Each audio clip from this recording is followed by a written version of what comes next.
Muito bom dia, eu saúdo a toda a comunidade com a graça e a paz do nosso Senhor Jesus Cristo. É Ele que justifica esse encontro. Eu quero agradecer a presença de todos vocês nesse momento.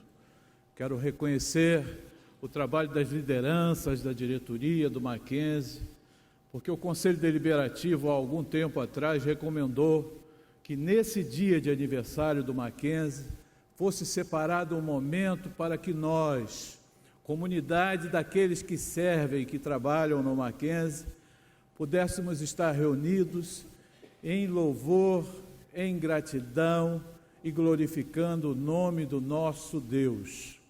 É Ele que sustenta essa instituição, é Ele que sustenta as nossas vidas e por isso nós estamos reunidos para reconhecer que só Deus é quem é o responsável pela vida e pelo sucesso do Mackenzie e pelas nossas vidas. Vamos ler um pouco do Salmo 100, está no nosso programa de culto, e ele explica o que nós estamos fazendo aqui nesse momento. Salmo 100, versículos de 1 a 5. Celebrai com júbilo ao Senhor todas as terras. Servi ao Senhor com alegria. Apresentai-vos diante dele com cântico. Sabei que o Senhor é Deus. Foi Ele quem nos fez, e dele somos. Somos o seu povo e rebanho do seu pastoreio. Entrai por suas portas com ações de graças, e nos seus átrios com hinos de louvor. Rendei-lhe graças, e bendizei-lhe o nome, porque o Senhor é bom. A sua misericórdia dura para sempre, e de geração em geração, a sua fidelidade. Vamos agora continuar adorando ao nosso Deus através do coral.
Oremos. Nós te louvamos, Senhor, por esta manhã. Nós te agradecemos pela bênção de podermos estar aqui na tua presença, nesta atitude de oração, de adoração ao teu nome, de exaltação, Senhor, à tua santidade. E nós te pedimos, Senhor, que tu possas ser com cada um de nós neste momento. Que tu possas, meu Pai, sondar os nossos corações e ver se há algum caminho mau, Senhor, para que nós possamos, diante de ti, confessar os nossos pecados, receber de ti, Senhor, a mensagem que tu tens reservada para os nossos corações. Que nós possamos, Senhor, celebrar este culto, render-te esta homenagem que só tu és merecedor. Senhor, que nós possamos estar com o coração puro diante de ti, para que nós possamos te adorar em verdade de coração. E por isso, Senhor, eu te peço que tu possas receber este culto que nós celebramos, agradecendo a ti, Senhor, pelas grandes bênçãos derramadas sobre o Mackenzie nos 149 anos da sua existência. Fica conosco nesta manhã, neste início de tarde, e fala aos nossos corações. Em nome de Jesus, amém. Nós entoaremos um cântico agora. Convido ao maestro Passival que dirija todos cantarem. E vamos ficar de pé, para que nós possamos cantar ao Senhor mais um cântico nesta manhã.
Ainda em pé, irmãos, leamos juntos o texto de Romanos 5, versos 6 a 8.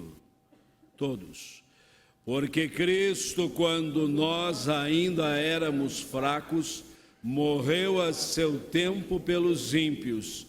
Dificilmente alguém morreria por um justo, pois poderá ser que pelo bom alguém se anime a morrer. Mas Deus prova o seu próprio amor para conosco pelo fato de ter Cristo morrido por nós, sendo nós ainda pecadores. Curvemos as nossas frontes. Ó Deus, cônscios da mensagem do Evangelho retratada nesta passagem de modo tão nítido, que o Senhor nos amou, apesar da nossa condição pecaminosa, é que comparecemos diante do teu altar de graça para confessar ao Senhor os nossos pecados.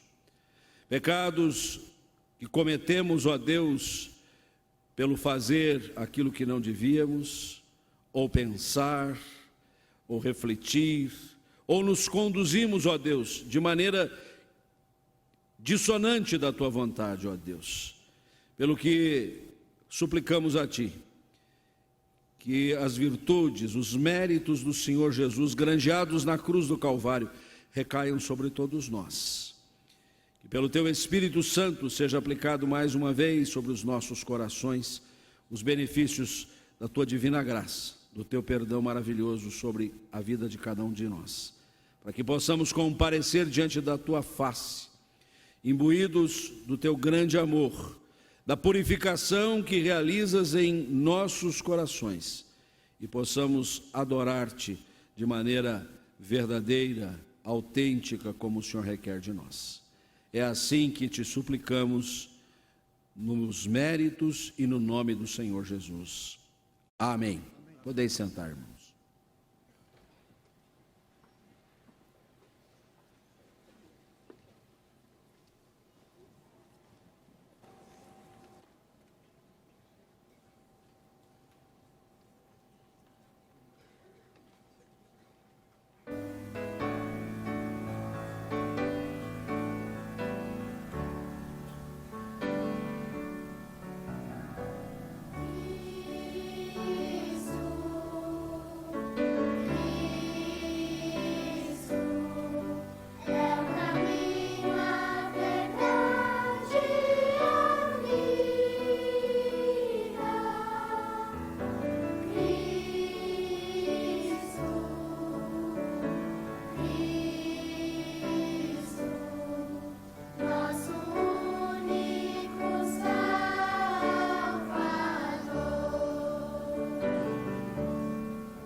assentados como estamos, curvemos as nossas cabeças e vamos orar.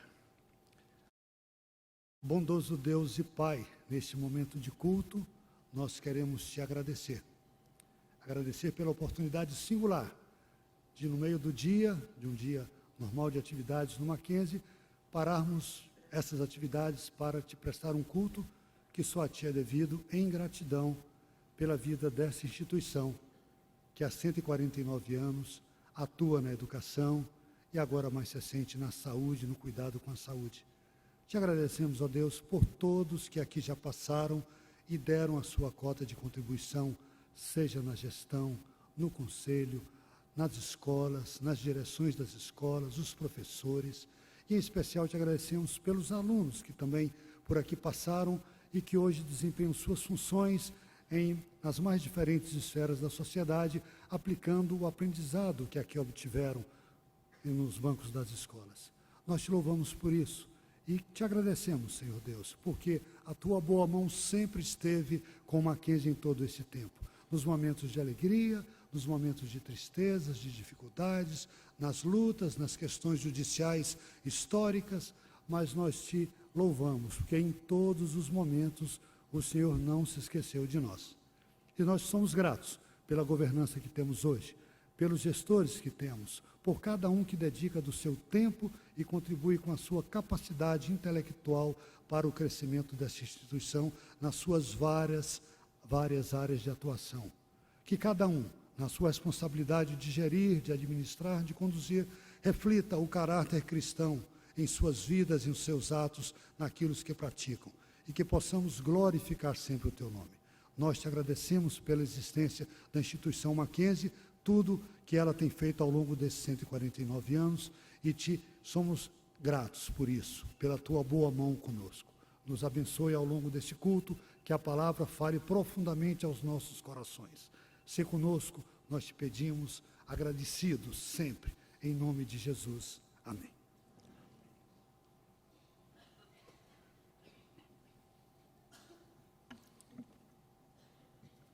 Bom dia.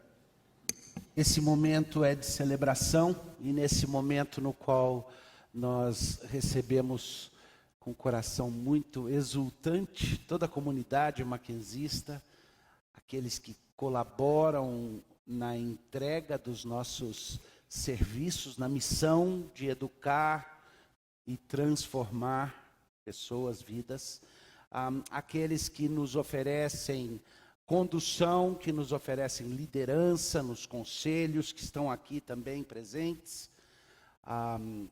aqueles que representam a nossa associada vitalícia, que é o nome técnico para aquela que iniciou o Mackenzie, em tempos passados, por intermédio da nossa igreja-mãe, a Igreja Presbiteriana dos Estados Unidos do Norte, e que hoje são representados pela herdeira, de fato, que é a Igreja Presbiteriana do Brasil, que está representada aqui por sua liderança maior também. Nós juntamos os corações para agradecer a Deus, e é tempo de festa, é momento de festa. Só que à medida que eu meditava na palavra de Deus e pensava sobre essa questão da festa, eu já tinha uma clara ideia da passagem que eu queria compartilhar com vocês. O que me vinha à memória são dois eventos um tanto assim cômicos. Algum tempo atrás, alguns anos atrás, no restaurante de um hotel no qual eu estava, um hotel Holiday Inn, na cidade de Jakarta, na Indonésia, no país, ilhas da Indonésia, e ali comendo alguma coisa, acompanhado de um colega, pastor também, havia um grupo que cantava. Teve época no Brasil, no passado, onde todo restaurante que a gente ia, todo lugar que ia, tinha alguma música ao vivo. E na Indonésia parece que isso permaneceu. Não qualquer lugar que você vai ter música ao vivo.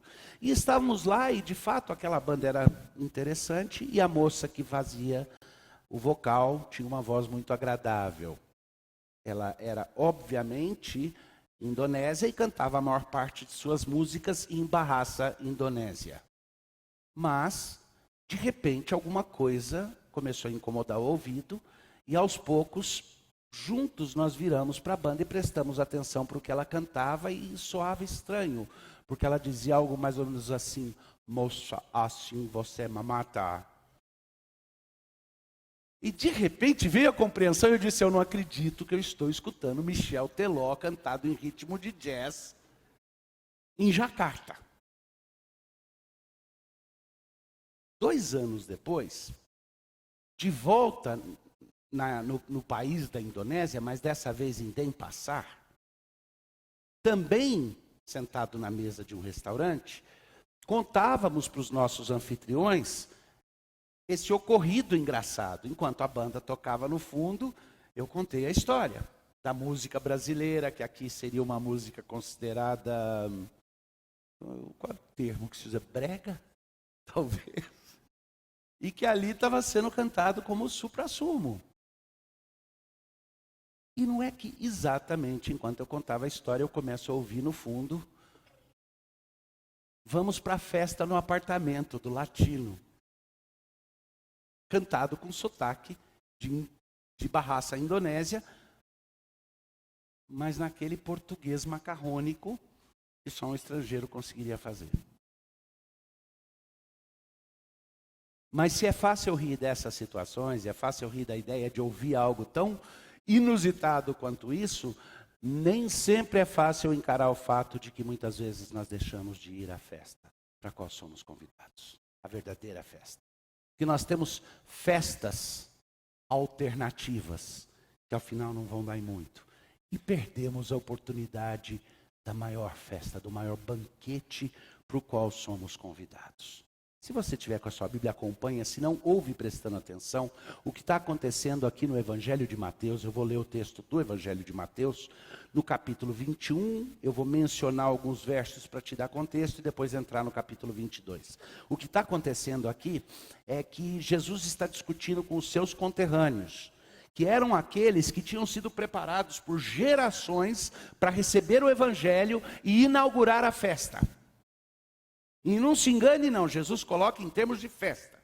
Essa festa tem vários nomes, ela é chamada das bodas do Cordeiro, da grande celebração, da grande festa, e aqui ela é chamada de banquete. Jesus está conversando com os seus conterrâneos e ele sente o profundo incômodo de ver a realidade de que familiaridade muitas vezes gera desprezo. Porque aquelas pessoas estão tão familiarizados com as promessas de que eles seriam um povo abençoado e abençoador, de que eles seriam usados por Deus para abençoar o mundo, que eles estavam deixando de participar da festa. E ele diz a eles: cuidado, vocês estão rejeitando aquilo que é a pedra angular. Vocês vão perder o bonde da festa, da celebração. Cuidado. E aí ele fala uma frase difícil, ele diz assim para eles: vocês dizem que conhecem as Escrituras, mas elas estão falando de mim, vocês não estão percebendo isso. O que vai acontecer é que o reino de Deus que era para ser para vocês, vai ser tirado de vocês e dado a outros que vão saber celebrar o reino. Vocês vão perder o reino por causa da dificuldade em celebrar a vinda dele. Agora, eu me sinto mais ou menos quanto a essa questão de festa, como quando disseram para o sapo que ia ter festa no brejo. E aí a garça, que era malvada, quando falou para o sapo que ia ter festa no brejo, e o sapo falou: oba! A garça virou e falou: mas bicho de boca grande não entra na festa. E o sapo respondeu, como todos vocês sabem: tadinho do jacaré. Mas cuidado, porque é fácil para você olhar aqui e ver o que eu vou ler e entender: poxa, aquelas pessoas eram ruins, né? Se recusaram a ir ao convite, se recusaram a ir à festa. E desviar o fato de que, na verdade, somos nós. Isso se aplicava ali para os conterrâneos de Jesus naquele momento, porque eles não percebiam e nem celebravam a vinda do reino. Isso se aplica hoje conosco, como povo de Deus, que muitas vezes somos tão familiarizados com as coisas de Deus, que elas deixam de ter a natureza celebratória que deveriam ter. Nesse contexto, nós lemos o evangelista contando que os sacerdotes, os fariseus, ao ouvir essas parábolas de Jesus, perceberam que Jesus estava falando deles. E ficaram com muita raiva, queriam prender a Jesus e matá-lo. Porque como ousava ele dizer que o reino seria tirado deles e dado a outros que não mereciam. E aí Jesus começa a falar com eles e diz assim, versículo 2 no capítulo 22. O reino dos céus é semelhante a um rei que celebrou as bodas do seu filho. A festa de casamento do filho dele, o banquete.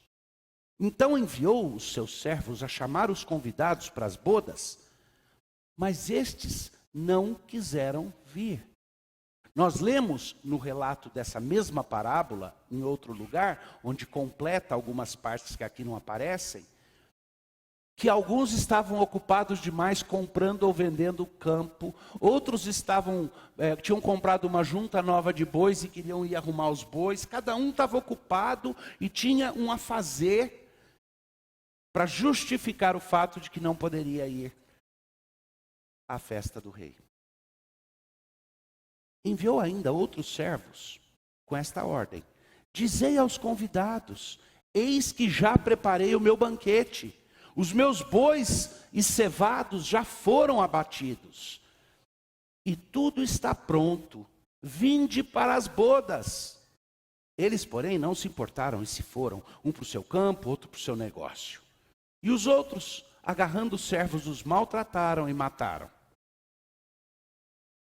O rei, pensa, isso é Jesus contando uma história, contando uma parábola.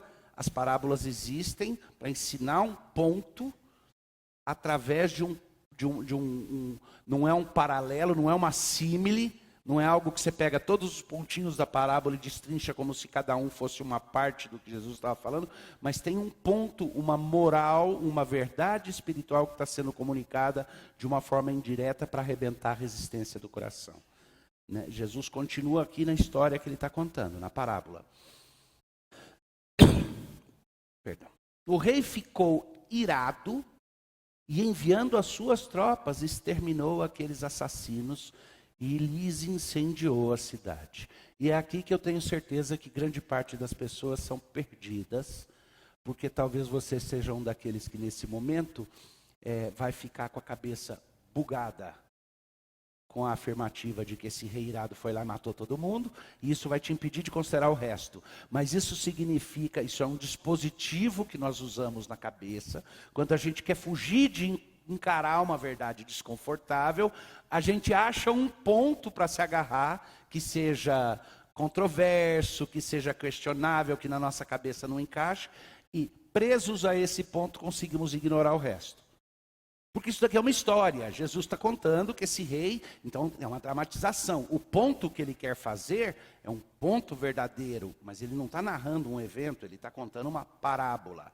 Então nessa parábola ele fala, o rei ficou muito bravo e mandou exterminar aqueles que mataram os mensageiros que foram convidar para a festa.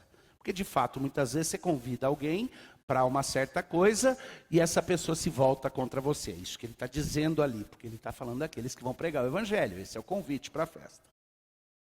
Mas aí ele diz no versículo 8, então disse aos seus servos. Agora presta atenção nisso, não fica ali onde a cabeça da gente fica bugada no detalhe. Volta para cá. Então disse aos seus servos, está pronta a festa, mas os convidados não eram dignos. Só que ele está falando isso para aqueles que eram exatamente os convidados originais, que tinham sido convidados porque eram as pessoas dignas. Eles eram aqueles para quem a festa era pretendida. Eles eram aqueles, eles representavam o que havia de melhor. Eles eram aqueles que tinham sido abençoados pelo rei, tinham feito sua fortuna, provavelmente era nobreza, era... Como é que chamam aí o pessoal das colunas sociais aí de jornal? Já quase não tem isso, mas quando era menino tinha os socialites, né? As borboletas, as mariposas, não sei. Mas era o beautiful people, a gente linda, os convidados originais. E o rei diz, os convidados originais no final das contas não eram dignos de vir para a festa. Porque não souberam atender o meu convite.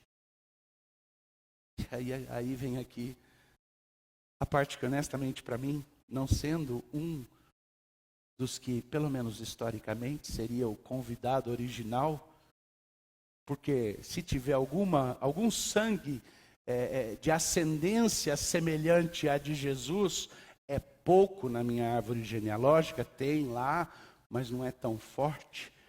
Afinal de contas, eu sou um daqueles que nasceu nos confins da terra, como a maior parte de vocês, não na Samaria, não em Jerusalém, não fazíamos parte daquele povo original, nós somos. Então, nesse sentido, o que eu vou ler agora na Bíblia para mim é maravilhoso demais. Doído para quem estava ouvindo lá, mas bálsamo para o meu coração.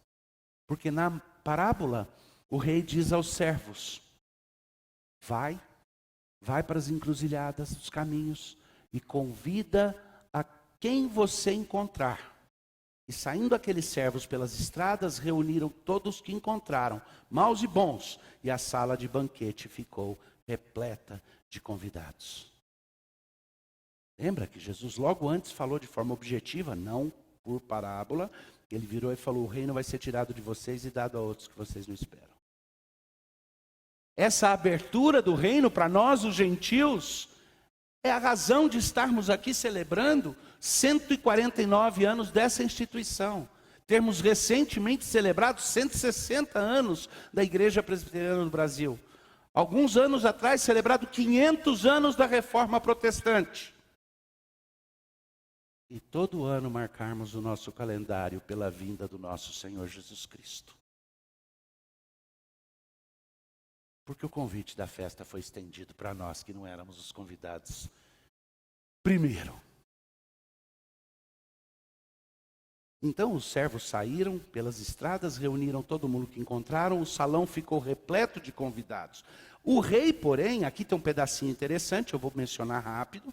O rei, porém, foi ver os que estavam à mesa e notou ali um homem que não trazia veste nupcial. É o seguinte, quando o rei mandou ir buscar todo o pessoal que não era os convidados originais, ele disse: veste-os apropriadamente para a festa. Ele mandou os servos dele qualificarem quem ele estava convidando para a festa para que estivessem lá. Mandou que eles trouxessem roupas nupciais, roupas celebratórias e tudo. Quando o rei entrou no salão, notou que uma das pessoas tinha se recusado a se permitir ser preparado para a festa pelo rei que emitiu o convite. Tinha insistido em manter a sua própria roupa e não quis dignificar a festa para a qual ele tinha sido privilegiado de receber um convite que não era originariamente seu. E mediante essa recusa, o rei manda jogar ele para fora. Ali Jesus está fazendo, claro, uma referência ao fato de que nós somos convidados para o banquete do filho dele, mas ele nos purifica e nos dá as vestes brancas que nós precisamos para usar, porque por conta própria nós não as temos.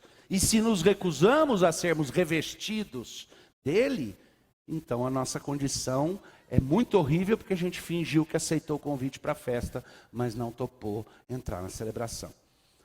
Então ele pergunta: amigo, como é que você entrou aqui sem as vestes nupciais? E então ele disse, ordenou aos seus servos: amarra os pés e as mãos desse cara, lança para fora nas trevas. Lembra de novo, não deixa isso te fixar. É uma historinha, é uma parábola. Não é historinha no sentido de falsidade, mas não tem a intenção de que cada ponto ilustre algo. É o ponto geral. Mas aí ele usa a frase: porque muitos serão chamados, mas poucos os escolhidos. Eu quero colocar para vocês que isso daqui não é apenas uma questão de lição individual, e nem mesmo uma lição devocional coletiva que diz vamos aprender a celebrar a festa. É um pouco mais que isso. Eu acredito que Jesus está descrevendo um padrão que de modo diferente é observável na história da humanidade. Toda vez que nos tornamos confortáveis demais com a graça imerecida que Deus nos dá, corremos o risco de barateá-la. Nós nos tornamos tão familiarizados com ela que casualmente passamos a tratá-la até com um certo desprezo. É aquela história da diferença entre uma pessoa que recebe um convite para uma festa e se alegra grandemente porque se sente grandemente honrada, mas outra pessoa vira e fala: todo ano eu recebo esse convite, esse ano eu não vou não. Já é tão comum, já não vale tanto. E eu creio que o padrão que Jesus descreve aqui pode de fato ser observado até mesmo nos grandes movimentos do cristianismo ao redor do mundo. Porque afinal de contas, onde é que começa a vitalidade da igreja de Cristo? Se não ali em Jerusalém. Mas Jesus chega e dá uma ordem e diz: espalha, vai para Samaria, para a Judéia, para Samaria e até os confins da terra. Mas todo mundo está tão confortável ali com a festazinha pequenininha que eles estão tendo, estão colhendo tantos benefícios do que começou ali, que não atendem à ordem e Deus manda grande perseguição. Eu vou dar para vocês 2000 anos de história em alguns segundos agora, então me acompanha que a corrida vai ser boa. Eu quero que vocês peguem a ideia geral. Então Deus manda perseguição, espalha o povo dele dali. A vitalidade aos poucos sai da região da Judéia e vai para a região da Ásia Menor, onde o grande movimento missionário cria um despertamento. E a igreja experimenta a cristandade, ou a pré-cristandade, o cristianismo original, experimenta ali uma vitalidade tremenda, mas em pouco tempo também se acostumam com aquilo. E acabam perdendo de vista o quão preciosa é a festa para a qual eles são chamados. E a vitalidade começa a decair ali. E começa a surgir no sul da Europa. E a grande vitalidade se transfere para a região da Espanha, da Galícia, para a região da Itália. E é ali que começa a experimentar agora uma vitalidade da igreja. Nos terceiro, quarto e começo do quinto século. Aos poucos começa um declínio ali também. E sabe onde surge o próximo bolsão de vitalidade na igreja? De reavivamento, de atividade. Dá para medir até na produção teológica dos pais da igreja naquela época. No norte da África. E grande força e vitalidade no norte da África. Eu não sei se você está pegando o padrão que eu estou sugerindo. Tá aqui, as pessoas começam a se acostumar demais, perdem o frescor da celebração do banquete, começam a desprezar a festa. Deus tira, ele falou isso para os judeus ali, não falou? O reino vai ser tirado de vocês e dado para outros que vocês não esperam. Mas ele sempre deixa um remanescente para trás, ele nunca elimina, ele nunca tira completamente, fica um remanescente. Mas em algum tempo a vitalidade que havia no norte da África e ainda um pouco no sul da Europa começa a ser desafiada por uma nova ameaça. É o Islão, que começa ali nos séculos, final do século V e no VI, a ganhar força, e no sétimo varre pela Europa, e a vitalidade da igreja vai aparecer no norte da Europa. E do norte da Europa, depois de um século e meio, ela começa a se mover para as Ilhas Britânicas, e das Ilhas Britânicas atravessa o oceano, e a grande força evangelical vai surgir. É na herança dos puritanos, do mundo anglo-saxão. E aí vai ser nos Estados Unidos que nós vamos ver um grande movimento missionário, do qual decorremos até nós aqui como instituição. E a vitalidade lá move pessoas ao redor do mundo. Um homem como Simonton, ouvindo as aulas de teologia sistemática de Charles Hodge, se sente vocacionado e chamado para ir para o campo missionário evangelizar diferentes nações. E durante o tempo em que eles celebravam e olhavam para fora, eles experimentaram grande vitalidade. Hoje em dia, tristemente, a gente começa a ouvir as notícias das igrejas que são colocadas à venda na Europa, onde a cristandade parece estar em grande declínio, e igrejas que são vendidas para se fazer bar, para se fazer boate, para se fazer outras coisas. Ontem eu vi um anúncio de uma igreja à venda no Canadá. O templo de uma igreja à venda, porque a igreja fechou e colocou à venda o seu prédio, o seu patrimônio. Hoje existe um declínio lá na América do Norte. Um pouco, não é tão grande quanto alguns querem dizer, mas existe. Mas especialmente na Europa, no norte da Europa, denominações lutando para preservar a sua vitalidade. E a vitalidade do reino de Deus hoje os movimentos mais fortes em termos missionários, até mesmo em termos de produção teológica, em termos de vitalidade, de movimento mesmo. Há um movimento claramente marcado na direção do Cone Sul, da América, da África e da Ásia.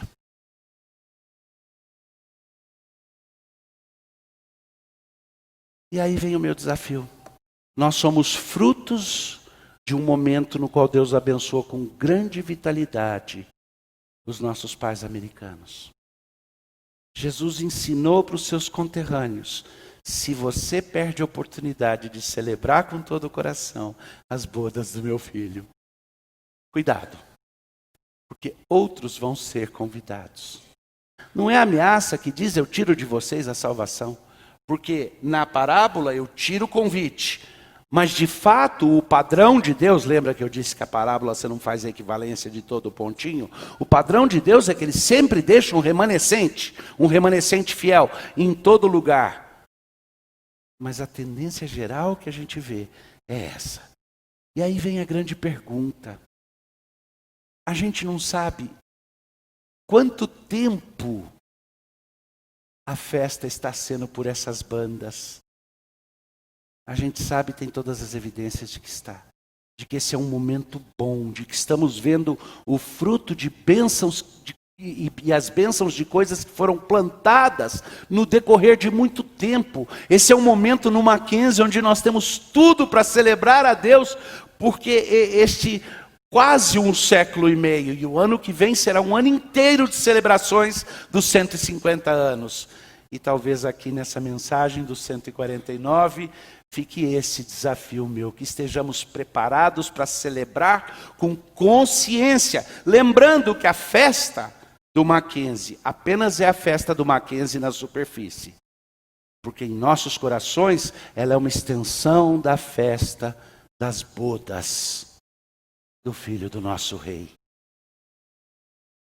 que é o momento de união da igreja com Cristo, que é a celebração daquilo que recebemos por intermédio de Cristo, e as bênçãos que isso produz para todos ao nosso redor.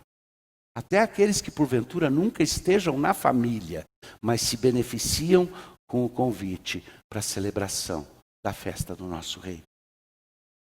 E aí, nesse sentido, vem também o desafio que é para todos nós que fazemos parte da igreja. Nos lembremos que o reino é de Cristo, ele não é nosso do ponto de vista individual ou institucional. Nós precisamos zelar e ter certeza que recebemos de bom grado e celebramos o nosso noivo, para que porventura, esquecendo disso, não percamos a alegria desse grande e maravilhoso banquete como igreja, e esse momento de oportunidade tão especial. Aí vem a pergunta: mas não é forçado falar só em festa, festa, festa? Afinal de contas, como dizia o velho Vadislau, meu avô, a vida é luta, luta renhida, viver é lutar, a vida é um combate que os fracos abate, mas os fortes só pode exaltar. Eu não acho. Eu acho que a Bíblia diz que não era para ser assim.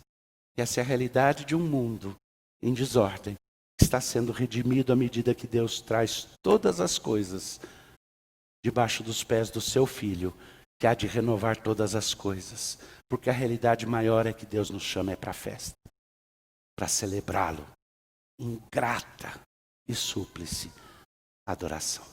Amém.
Vamos ficar todos de pé.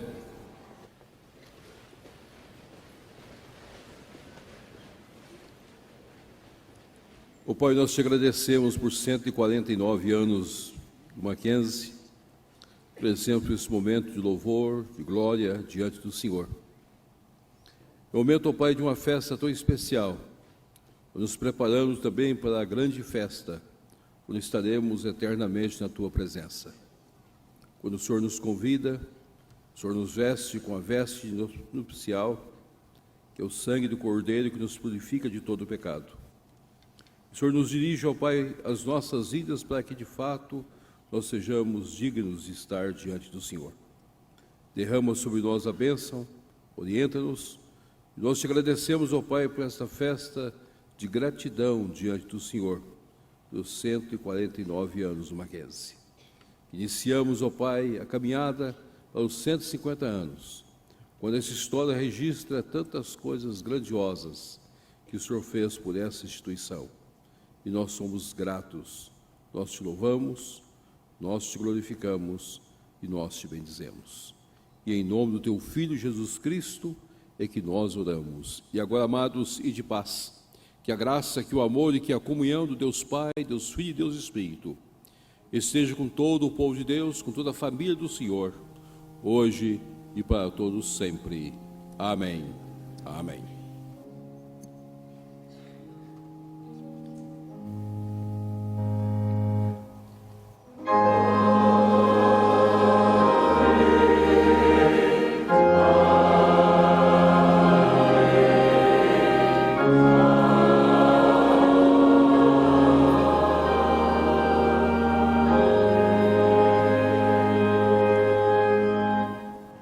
Sentar.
Nós agradecemos a presença de todos nesse momento significativo na vida da nossa instituição, nesse culto de gratidão a Deus pelos 149 anos do Mackenzie, e os colaboradores já sabem que, por liberalidade da diretoria executiva, não teremos expediente a partir do término deste culto, todos estão aqui de forma espontânea e graciosa, o que muito nos alegra. Nós temos muitos convidados presentes. Eu registro o nome do reverendo Ernie Shelbert, da Sociedade Bíblica do Brasil, e ao cumprimentá-lo, eu faço, cumprimentando as demais autoridades civis aqui conosco presentes. Nós temos também, como representando as autoridades militares, eu nomino o brigadeiro José Madureira, do Comando Geral de Apoio Aeronáutico. Neste momento, neste culto de gratidão, ele também representa o Tenente Brigadeiro do Ar, Paulo João Crulli.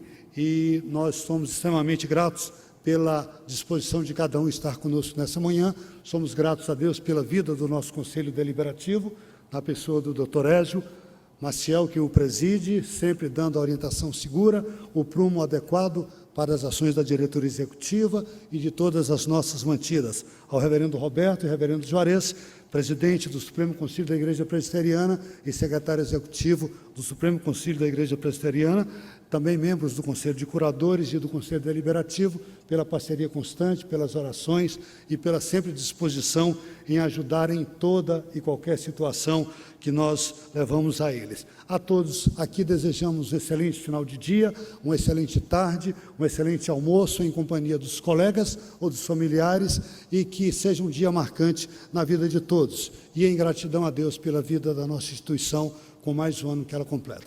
E muito obrigado.